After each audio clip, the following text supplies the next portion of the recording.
ওম শান্তি। সাকার বাংলা মুরলী 29শে আগস্ট 2025।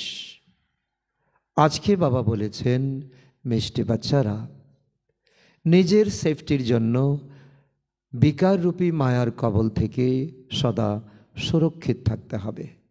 দেহা অভিমানে কখনো আসবে না। বাবা তার ইতিহাস তথা স্মৃতি দিতে গিয়ে আমাদেরকে বোঝাচ্ছেন, শিক্ষা দিচ্ছেন। বাচ্চারা, তোমরা যখন সত্যযুগে ছিলে তোমরা সুরক্ষিত ছিলে, তোমাদের দেহ অভিমান ছিলই না, তোমরা সুখে সম্পদে ছিলে, তোমাদের অমরত্ব লাভ হয়েছিল, অকালে মৃত্যু তোমাদের হতো না। দ্রাপর যুগ থেকে তোমাদের দেহ অভিমান আসে, তখন তোমাদের সেফটি চলে যায় এবং বিভিন্ন বিকারে পরে তোমরা হাবুডুবু খেতে থাকো। এখন পুনরায় বাবা এসে আমাদেরকে এই আত্মার সেফটি, অর্থাৎ আমরা যাতে আত্মার সেফটি নিয়ে যাতে কোনো গাফিলতি না করি। যেমন কুদৃশ্য দেখা,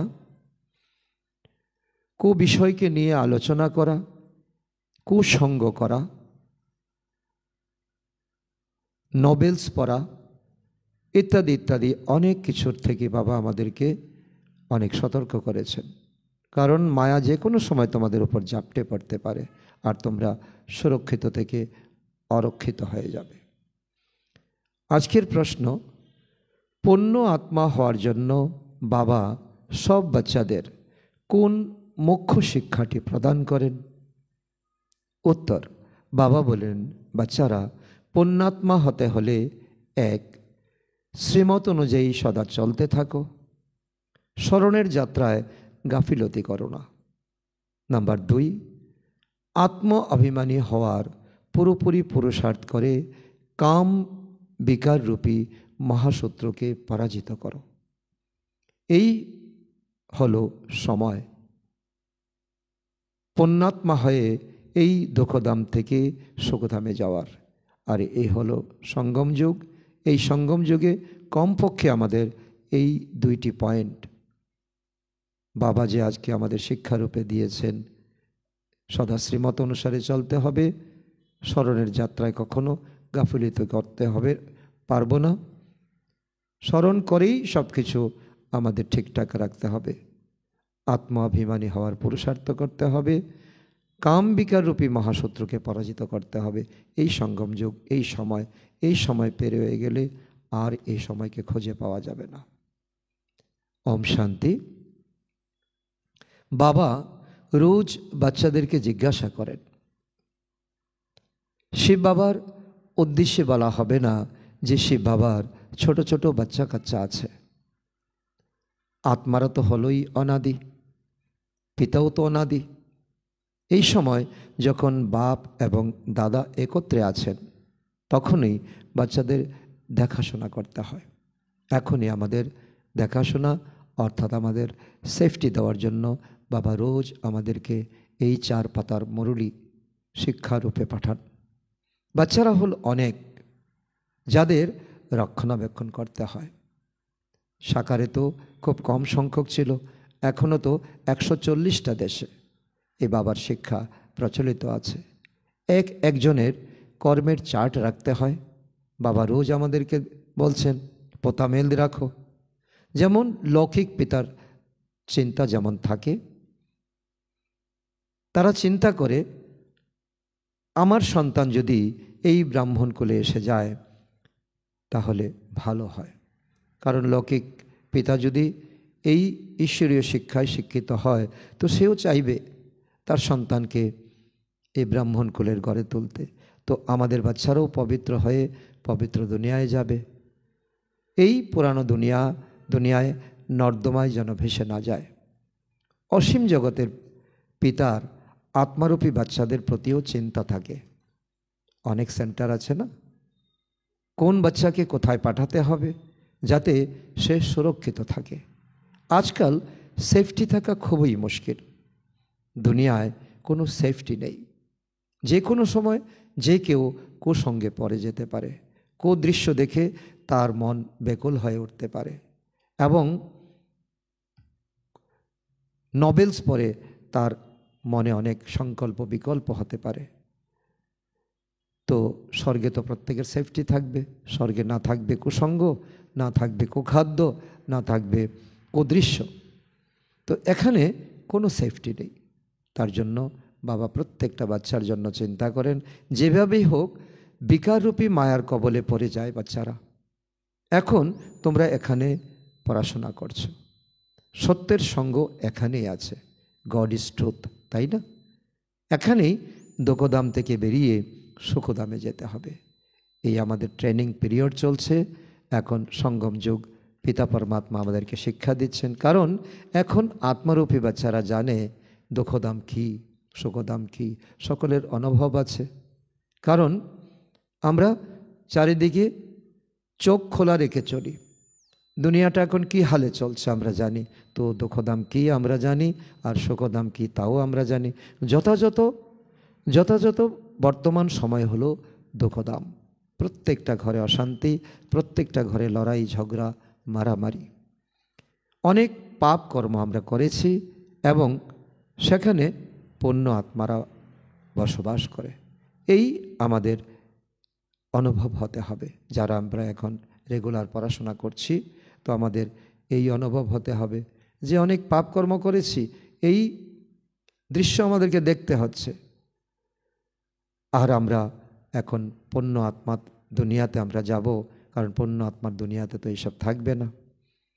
আমাদের এখন পুণ্য আত্মায় পরিণত হতে হবে। এখন তোমরা প্রত্যেকে নিজের 84 জন্মের হিস্ট্রি জিওগ্রাফি জেনেছ। দুনিয়ায় কেউ 84 জন্মের হিস্ট্রি জিওগ্রাফি জানে না। এখন বাবা এসে সম্পূর্ণ জীবন কাহিনী বুঝিয়েছেন। এখন আমাদের জীবনটা ছোট্ট হলেও তো জীবনের অঙ্ক আমরা মেলাতে সক্ষম, কারণ যেহেতু পরমাত্মা সমর্থ আর আমরা আত্মা পরমাত্মাকে জেনেছি, 84 জন্মকে জেনেছি, তো এখন জীবনের অঙ্ক মেলানো কোনো কঠিন কথা নয়। এখন তোমরা জানো আমাদের সম্পূর্ণ পুণ্য আত্মায় পরিণত হতে হবে স্মরণের যাত্রা দ্বারা। এতেই অনেকে গাফিলতি করে, কি করে, ধোঁকা খায়। বাবা বলেন এই সময়ে গাফিলতি করা মোটেই ভালো নয়, শ্রীমত অনুসারে চলতে হবে। তাতেও মুখ্য কথা হলো স্মরণের যাত্রায় থাকো। দ্বিতীয়ত সাবধানী বাবা দিচ্ছেন, কাম বিকার রূপী মহাশত্রুকে পরাজিত করো। বিভিন্নভাবে তোমাকে উস্কে দেবে, কিন্তু সেই দিকে তোমার দৃষ্টিপাত করলে চলবে না। তাতেও বাবা বলছে কি, এই কাম মহাশত্রুকে পরাজিত করতে হবে। বাবাকে সব আত্মারাই ডাকে, কারণ তার কাছেই প্রকৃত সুখ শান্তির উত্তরাধিকার প্রাপ্ত করা যায়। পূর্বে আমরা দেহ অভিমানী ছিলাম, তাই কিছুই জানতাম না। এখন বাচ্চাদের আত্ম অভিমানী বানানো হচ্ছে। বাবা রোজ আমাদেরকে ট্রেনিং দিচ্ছে। নতুনদের সর্বপ্রথমে এক দৈহিক পিতা, যার প্রত্যেকের ঘরে ঘরে আছে। দ্বিতীয়, অসীমের আত্মিক পিতার পরিচয় দিতে হবে, শিব বাবার পরিচয় দিতে হবে।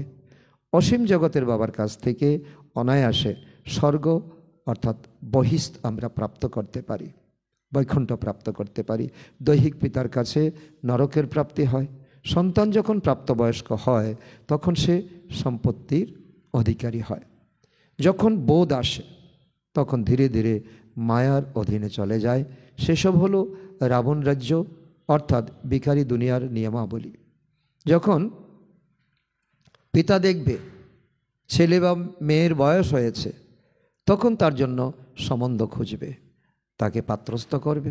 এখন তোমরা বাচ্চারা জানো এই দুনিয়া পরিবর্তন হচ্ছে কিভাবে। এই পুরানো দুনিয়ার বিনাশ হচ্ছে। একমাত্র গীতায় বিনাশের বর্ণনা আছে, অন্য কোনো শাস্ত্রে মহাভারতের মহাভারী যুদ্ধের কোনো বর্ণনা নেই। এ হলো গীতার পুরুষোত্তম সঙ্গম যুগ, যখন তোমরা এখানে বসে ডাইরেক্ট পিতা পরমাত্মার থেকে শুনছ। গীতার যুগ অর্থাৎ আদি সনাতন দেবী দেবতা ধর্মের এখন স্থাপনা হচ্ছে। তার জন্য এখন আমাদেরকে ব্রাহ্মণ করে তুলেছে, মাতাদেরকে শক্তি সেনা করে তোলা হয়েছে। গীতা হলো দেবী দেবতা ধর্মের তো এই সময় শাস্ত্র, একমাত্র গীতা। এ দেবী দেবতা ধর্মের শাস্ত্র যেই সময় পরমাত্মা এসে সঙ্গম যোগে আমাদের মুরলী রূপে পড়াচ্ছেন। অতএব এ হলো গীতার যুগ, যখন নতুন দুনিয়া স্থাপন হচ্ছে। মানুষকে পরিবর্তন করতে হবে, সবাইকে এই জ্ঞান শোনাতে হবে, মানুষকে দেবতায় পরিণত হতে হবে। নতুন দুনিয়ার অবশ্য দিব্য গুণযুক্ত মানুষ চাই। এইসব কথা দুনিয়ার মানুষ জানে না। তারা তো কল্পের আয়ু অনেক কাল বলে দিয়েছে, লক্ষ লক্ষ বৎসর বলে দিয়েছে। এখন বাচ্চারা বাবা তোমাদের বোঝাচ্ছেন, তোমরাও বুঝছো, তোমাদের সঙ্গে মিলেও যাচ্ছে যে এখন বাবা আমাদেরকে পড়াচ্ছেন এই কথাটি সঠিক। এখন তোমাদের বিবেক সাড়া দিচ্ছে। কৃষ্ণকে কখনো পিতা বা টিচার বা গুরু বলা যাবে না। কৃষ্ণ যদি টিচার হয় তবে শিক্ষা কোথা থেকে পেয়েছেন? কৃষ্ণকে জ্ঞান সাগর তো বলা যাবে না। কৃষ্ণকে বলা হয় শতযুগের প্রিন্স।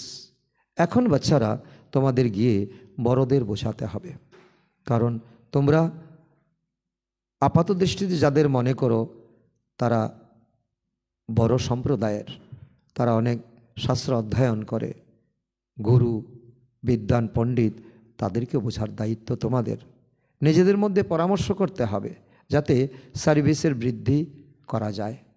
নিজেদের মধ্যে আলাপ আলোচনা করো, বিহঙ্গ মার্গে সার্ভিস কিভাবে করা হবে তা তোমরাই বসে রায় নিতে পারো।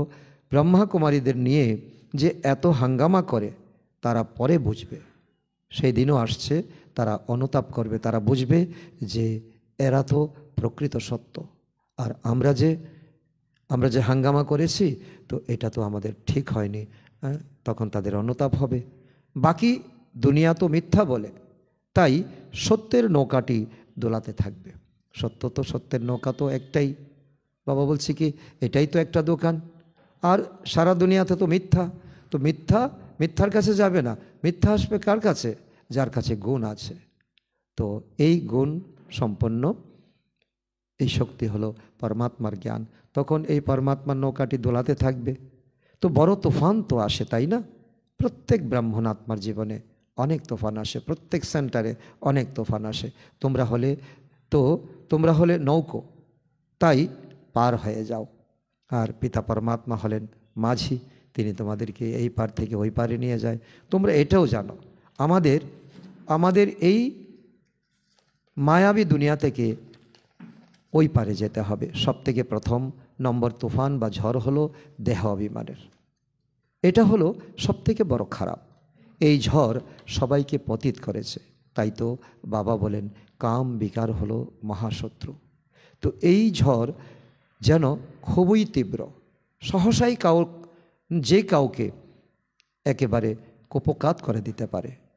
কেউ তো এই বিকাররূপী ঝড়কে পরাজিত করেছে, কেউ আবার পরেও গেছে, কেউ আবার তাকে জয় করতে পেরেছে। গৃহস্থ ব্যবহারের থেকেও তো চেষ্টা করে সুরক্ষিত থাকার জন্য চেষ্টা করতে হবে। কুমার কুমারীদের জন্য খুবই সহজ, তাই নাম গায়ন আছে কানাইয়া বা কৃষ্ণ। এতজন কন্যারা অবশ্যই তো শিব বাবা। তো এখানে কানাইয়া বা কৃষ্ণ হলেন পিতা পরমাত্মা, শিব বাবাকে বলা হচ্ছে। দেহধারী কৃষ্ণের এতজন কন্যা তো হওয়া সম্ভব নয়। এখন তোমরা এই পড়াশোনা দ্বারা পাঠরানী হচ্ছ, এতে পবিত্রতাই হলো মুখ্য। যদি তোমরা পবিত্রতারূপী দিব্য গুণ ধারণ করতে পারো তাহলে তোমরা পরমাত্মার পাঠরানী হয়ে যাবে, শতযুগের বাসিন্দা হয়ে যাবে। নিজেকে দেখতে হবে যে স্মরণের চার্ট ঠিক আছে তো। বাবার কাছে কারোর 5 ঘন্টার, কারো 2-3 ঘন্টার চার্ট আসে। কেউ তো লেখেই না, খুব কম স্মরণ করে, তবেই তো লজ্জা পায়। সবার যাত্রা একরস হওয়া তো সম্ভব নয়। এখন বাচ্চাদের সংখ্যা অনেক বৃদ্ধি হবে। প্রত্যেককে নিজের চার্ট দেখতে হবে, আমি কোন পদের অধিকারী হব। যদি এভাবেই আমার স্মরণ চলতে থাকে তাহলে তো আমি খুব নগণ্য পদ পাব। কতখানি খুশি অনুভূতি হয়, তাই না? যখন আমরা রেজাল্টের খুব কাছাকাছি এসে যাই আর আমি জানি তো আমার পরীক্ষা খুব ভালো হয়েছে, তাহলে খুশি আসবে। তো আমাদের সর্বদা নিজের চার্ট দেখতে হবে, আমি কোন পদের অধিকারী হব। তো আমাদের তো সর্বদা খুশির অনুভব কেন হয় না? এটাও তো একটা প্রশ্ন। যখন উচ্চ থেকে উচ্চ পিতার সন্তান হয়েছি, তাহলে তো আমাদের সর্বদা খুশির অনুভব হওয়া উচিত। ড্রামা অনুসারে তোমরা অনেক ভক্তি করেছ, তাই না? ভক্তদের ভক্তির ফল দিতে বাবা স্বয়ং এসেছেন। রাবণ রাজ্য তো বিকর্ম হয়েই থাকে। দ্রাপর যুগ থেকে যতই তোমরা পণ্য ভেবে পণ্য করেছ, দান করেছ, সেটা দান পণ্য হয়নি। এক জন্মের জন্য তোমরা হয়তোবা ভালো জীবন পেতে পারো। তোমরা পুরুষার্থ করো শতপ্রথম দুনিয়াতে যাওয়ার, শতযুগে যাওয়ার। যারা পুরুষার্থ করবে না তারা শতস্থিতিতে আসবে। 2 কলা 4 কলা কম হয়ে গেলে তারপর আসবে। সবাই তো এত জ্ঞান গ্রহণ করতে পারবে না। সংবাদ নিশ্চয় শুনবে, তো সে তো সর্বত্র থাকতে পারে, তাই দুনিয়ার কোনায় কোনায় যাওয়া উচিত। সংবাদপত্র তো সব জায়গায় বিলি হয়। তো তাহলে তোমাদের এখন একটা মানুষও যাতে, একটা আত্মাও যাতে বাদ না যায়, বাবা এমনভাবে আমাদেরকে নির্দেশ দিচ্ছেন। বিদেশেও সংবাদ পৌঁছানোর মিশন যাওয়া উচিত। এটা তো হলো সাকার বাণী। বাবা অব্যক্ত হওয়ার পরে তো বিদেশে কত সেবা হয়েছে। এখন 140টার উপর বেশি দেশে এই সেবা কেন্দ্র চালু আছে। যেমন বুদ্ধিদের, খ্রিস্টানদের মিশন আছে না, অন্য ধর্মের মানুষদেরকে নিজের ধর্মে নিয়ে আসার মিশন থাকে। তারা তাদেরকে ধর্মান্তরণ করে। তোমরা বুঝাও যে বাস্তবে আমরা আসলে দেবী দেবতা ধর্মের ছিলাম, এখন হিন্দু ধর্মের হয়ে গেছি। কারণ আমাদের পুরাতন কাহিনী আমরা ভুলে গেছি। আমরা যে আদি সনাতন এবং দেবদেবী, এই দুটোই কথা ভুলে গেছি। আর আমরা সিন্ধু সভ্যতার, সিন্ধু নদীর অঞ্চলে বাসকারী, এই কারণে আমরা হিন্দু বলে আমাদেরকে পরিচয় দেই। তো তোমাদের কাছে বিশেষভাবে হিন্দু ধর্মের মানুষরাই আসবে। তাদের মধ্যে যারা শিবের পূজারী, দেবতাদের পূজারী হবে, তারা তো অবশ্যই আসবে। নতুবা তোমাদের যাওয়া উচিত তাদের মন্দিরে। যেমন বাবা বলেন, রাজাদের সেবা করো। তারা প্রায়শ দেবতাদের পূজারী হন। প্রত্যেক রাজার তার মহলে মন্দির থাকবে। কার মন্দির থাকবে? তো ডবল মুকুটধারী অর্থাৎ দেবতাদের মন্দির থাকবে, যারা সত্যযুগে রাজত্ব করেছিলেন। তো তাদেরও তো কল্যাণ করতে হবে। তো এই রাজারা তো বের হবে না, তাদের কাছে যেতে হবে। তখনকার কথা বাবা বলছেন, তোমরা এমন চিন্তা করো যে আমরা বাবার সঙ্গে দূর দেশ থেকে এসেছি, আমরা পরম ধাম থেকে এসেছি। সবার স্মৃতিতে এসেছে তো না, আমরা পরম ধাম নিবাসী। বাবা তো এসেছেন নতুন দুনিয়া স্থাপন করার জন্য। তোমরাও তাই করছো। যে স্থাপনা করবে সে পালনা অর্থাৎ রক্ষণাবেক্ষণ করবে। শতযুগে তো হবেই, কিন্তু এখনও কাউকে জ্ঞান শুনিয়ে, কাউকে জ্ঞান দিয়ে 7 দিনের কোর্স করিয়ে তাকে তো পাল্টা দিতে হবে। অন্তরে নেশা ভাব থাকা উচিত। আমরা শিব বাবার সঙ্গে এসেছি দেবী রাজ্য স্থাপন করতে, সম্পূর্ণ বিশ্বকে স্বর্গ বানাতে। আমাদের এটাই হলো লক্ষ্য, এটাই হলো উদ্দেশ্য। আশ্চর্য কথা হলো, এই দেশে ভক্তরা কত কী করতে থাকে, কেমন করে পূজা অর্চনা করে। বাবা সব কিছু উল্লেখ করছেন। নবরাত্রিতে দেবীদের পূজা হয়, তাই না? তো 2 দিন আগেই তো গেল গণেশ চতুর্থী। তো কত কিছু করেছে ভক্তরা। তো রাত্রি যখন আছে তো দিনও তো আছে। তো এই পুজো পাঠ মানে কি? রাত্রি অন্ধকারে ঠোকর খাচ্ছে, আর দিন মানে এই প্রকাশ্য জ্ঞানে চলা। তোমাদের একটা তো গান আছে না, কি কৌতুক দেখলাম, মাটির পুতুল বানিয়ে শৃঙ্গার করে তারই পূজা করে। এই করতে করতে এমনই মোহ হয়ে যায় যে ভাসানের সময় চোখে জল এসে যায়, মা মা করে চিৎকার করতে থাকে। তো যখন মানুষ মারা যায় তখন সব যাত্রা শুরু করে হরিবোল হরিবোল বলে, তো ডুবিয়ে দেয়। অনেকেই যায়, তাই না? তো নদী তো সর্বদা আছে, তোমরা জানো। তো এই স্থানটি অর্থাৎ যমুনা নদীর তীর ছিল, যেখানে রাস বিলাস ইত্যাদি করত, দেবতারা নৃত্য করত। সেখানে তো বিশাল মহল থাকবে, তোমরাই গিয়ে বানাবে। তোমাদের মধ্যে কেউ ইঞ্জিনিয়ার হবে, তোমাদের মধ্যে কেউ আর্কিটেক্ট হবে। যখন কোনো বড় পরীক্ষা পাশ করা হয় তখন বুদ্ধিতে এই কথা চলে, তো পাশ করে এই কাজ করব। বাড়ি ইত্যাদি বানাবো, ঘর সংসার বসাবো। বাচ্চারা, তোমাদের এই কথা স্মরণে রাখতে হবে। এখন আমাদের একটাই লক্ষ্য, আমরা এই মানুষ থেকে দেবতা হব। এখন আমরা নিজের ঘরে অর্থাৎ পরমধামে আমরা ফিরে যাব। পরমধাম তো স্মরণ করে আমাদের খুশিতে থাকা উচিত। এটাই হলো সবথেকে বড় আমাদের গিফট। মানুষ যাত্রা করে ফিরে এসে খুশি অনুভব করে। এখন আমরা ঘরে ফিরছি, আমাদের এটা হলো বড় যাত্রা। যেখানে জন্ম হয়েছিল, তো আমরা আত্মা, আমাদের ঘর হলো মূল বতন। তো এই দুনিয়াতে আমাদের জন্ম হয়েছে, তো ওই ঘর থেকে আমরা এসেছি, কতখানি খুশি অনুভব হওয়া উচিত না? তো জীবনের মূল ক্যালকুলেশন তো আমরা করে ফেলেছি। মানুষ এত ভক্তি করে কেন?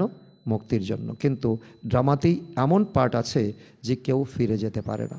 তোমরা জানো বাচ্চারা, তাদেরকে আধাকল্প পার্ট প্লে করতেই হবে। আমাদের এখন 84 জন্ম পূর্ণ হয়, এখন ফিরে যাব এবং তারপর কোথায় আসব? রাজধানীতে আসব, 111-এ আসব। বেশ, ঘর আর রাজধানী অর্থাৎ পরমধাম ও স্বর্গের স্মরণে থাকো। এক চোখে পরমধাম, এক চোখে সুখধাম। এখানে বসে কারো নিজের কারখানা ইত্যাদি স্মরণে থাকে। বাবা বলছে কি, যেমন বিরলাদের দেখো, বড়লোক তারা, তাদের অনেক কারখানা ইত্যাদি আছে, সারাদিন সেসবের চিন্তাই তো থাকবে। তাদেরকে যদি বলা হয় বাবার স্মরণ করো, তো তাদের স্মরণে অনেক বাধা আসবে। তারা বলবে আমার সময় নেই। আর যদিও বা আসে, এসে ক্ষণে ক্ষণে ব্যবসা ইত্যাদির কাজ স্মরণে আসতে থাকবে। তো সবচেয়ে সহজ হলো মাতাদের জন্য, তার থেকে সহজ কন্যাদের জন্য। জীবিত থেকে অর্থাৎ মরজিবা, মৃত সম থাকতে হবে, মরজিবা হয়ে যেতে হবে, সম্পূর্ণ দুনিয়াকে ভুলে যেতে হবে। তোমরা নিজেকে আত্মা নিশ্চয় করে শিব বাবার সন্তান হও। একেই জীবিত থেকে মৃত হওয়া বলা হয়। দেহসহ দেহের সব ধর্ম ত্যাগ করে নিজেকে আত্মা নিশ্চয় করে শিব বাবার সন্তান হতে হবে। শিব বাবাকেই স্মরণ করতে থাকতে হবে, কারণ মাথায় অনেক পাপের বোঝা আছে যে, তাই না? ইচ্ছে তো সবারই হয়, আমরা জীবিত থেকে মৃত হই, মর্জিবা জন্ম লাভ করি। জ্ঞান শুনেই তো বুঝে ফেলবে সবাই, কিন্তু শিব বাবাকে আপন করে নেই, শরীরের অনুভূতি যেন না থাকে। সকলে টার্গেট মিলাতে চায়। আমরা অশরীরে এসেছিলাম, আবার অশরীরে হয়ে ফিরে যেতে হবে।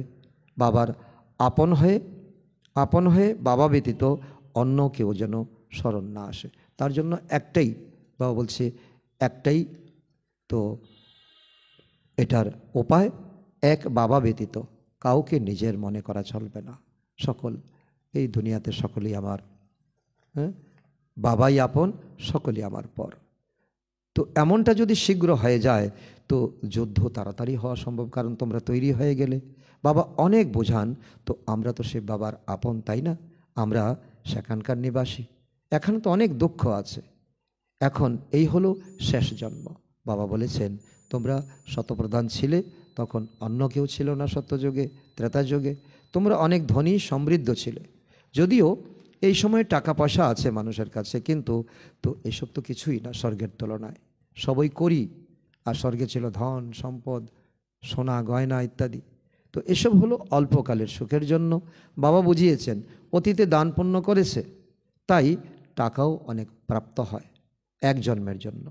আবার দান করো, কিন্তু তো এই হলো একটি জন্মের কথা। এই সঙ্গম যুগে মর্জিবা জন্ম আমরা প্রাপ্ত করছি।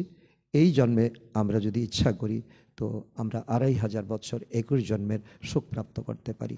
এখানে তো জন্ম জন্মান্তরের জন্য সমৃদ্ধ হয়ে যাও। যখন আমাদের কাছে বাবা এত সুন্দর রিটার্ন দিতে এসেছেন, যত বিরাট পার্ট, তত বেশি দুঃখ প্রাপ্তি এই দুটিয়াতে দেখা যায়।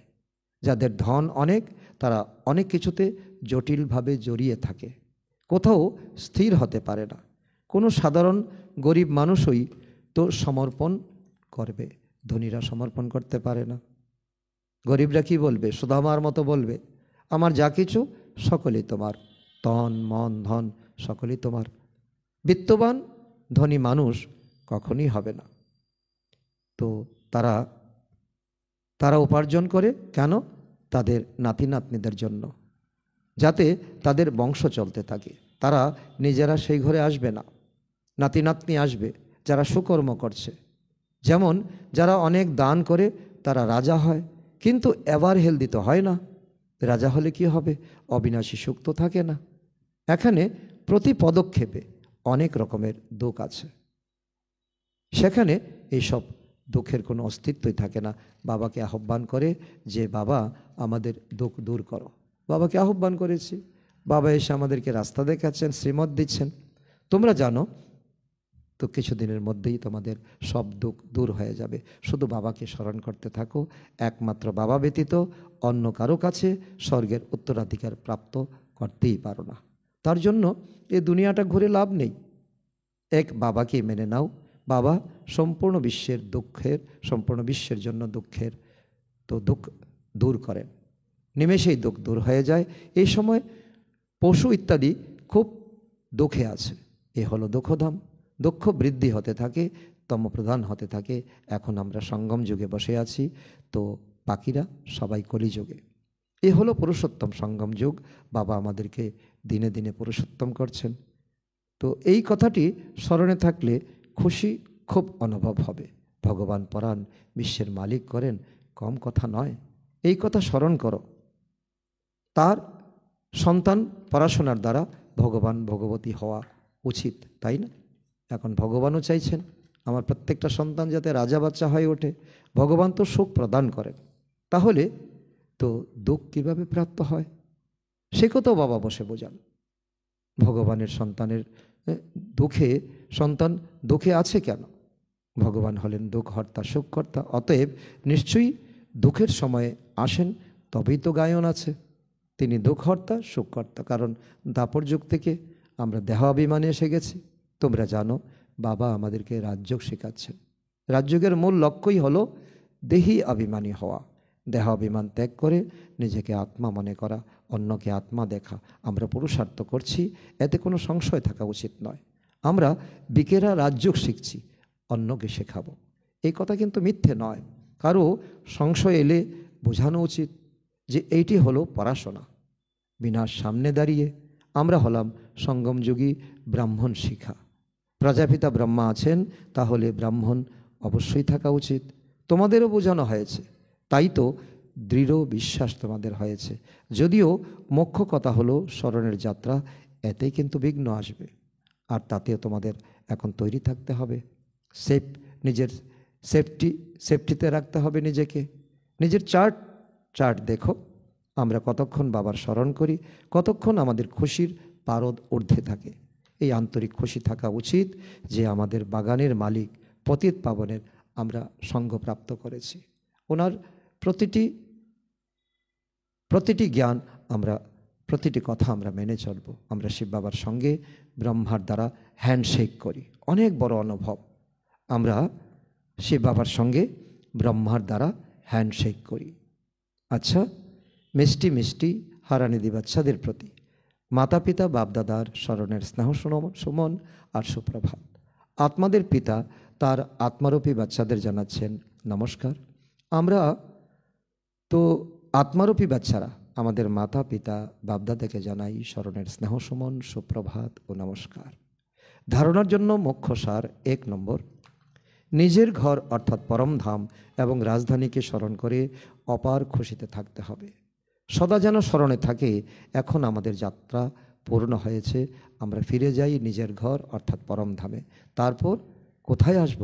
রাজধানীতে অর্থাৎ স্বর্গ দুনিয়াতে। নাম্বার 2, আমরা শিব বাবার সঙ্গে ব্রহ্মার দ্বারা হ্যান্ডশেক করি। আজকের মুরলির অনেক বড় মুখ্য পয়েন্ট এটা। হ্যান্ডশেক আমরা কি করি? আমরা লৌকিকে বন্ধুর সঙ্গে, মিত্রর সঙ্গে আমরা হ্যান্ডশেক করি। এখন পরমাত্মা যে আমাদের অনেক বড় মিত্র, তো ওনার সঙ্গে হ্যান্ডশেক করা তার মানে কি উনি আমার আপন হয়ে গেছেন, আর আমার আর কাউকে চাই না। তিনি হলেন বাগানের মালিক, আমাদের পতিত থেকে পবিত্র করছেন। আমরা এই পড়াশোনার দ্বারা স্বর্গের পাটরানি হই। এই আন্তরিক খুশিতে থাকা উচিত। বরদান: 3 প্রকারের বিজয়ের মেডেল প্রাপ্তকারী সদা বিজয়ী ভব। 3 প্রকারের বিজয় কোনটা? 3 প্রকারের বিজয় প্রাপ্ত করলেই আমরা সদা বিজয়ী হতে পারব। বিজয়মালাতে নম্বর প্রাপ্ত করার জন্য প্রথম নিজের উপর বিজয়ী হতে হবে, তারপর সকলের উপর বিজয়ী, তারপর প্রকৃতির উপর বিজয়ী হও। যখন এই প্রকারের বিজয়ের মেডেল প্রাপ্ত হবে তখন বিজয়মালার মণি হতে পারবে। নিজের উপর বিজয়ী হওয়া অর্থাৎ নিজের ব্যর্থ ভাব, স্বভাবকে শ্রেষ্ঠ ভাব, শুভ ভাবনার দ্বারা পরিবর্তন করা। যে এরকম নিজের উপর বিজয়ী হয় তারা অন্যদের উপর বিজয় প্রাপ্ত করে নেয়। প্রকৃতির উপর বিজয় প্রাপ্ত করা অর্থাৎ বায়ুমণ্ডল, ভাইব্রেশন আর স্থূল প্রকৃতির সমস্যাগুলির উপর বিজয়ী হওয়া অনেক বড় অ্যাচিভমেন্ট।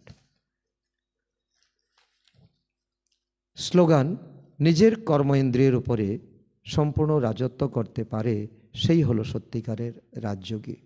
তো প্রথমে তো পরীক্ষা দিয়েছেন আমাদের কর্মেন্দ্রিয়, চক্ষু, কর্ণ, নাসিকা, জিহ্বা, ত্বক।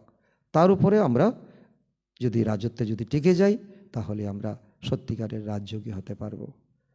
অব্যক্ত ইশারা, সহযোগী হতে হলে পরমাত্মা প্রেমের অনুভবী হও।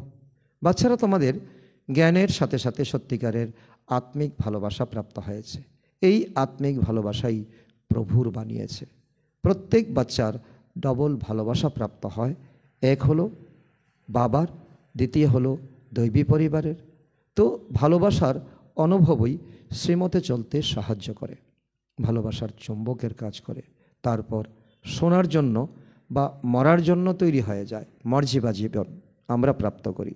সঙ্গমে যারা সত্যিকারের ভালোবাসাতে জীবিত থেকে অমৃতবৎ হয়ে যায় তারাই স্বর্গে যায়, যারা এখন মর্জিবা জীবনকে অনুভব করতে পারে। আজকের সমান হলো আমি সদা বিজয়ী আত্মা, কারণ 3 প্রকারের বিজয় এর মেডেল আমি প্রাপ্ত করেছি। এক হলো আমি নিজের উপরে, এক হলো অন্যের উপরে, এক হলো প্রকৃতির উপরে। আচ্ছা, ওম শান্তি।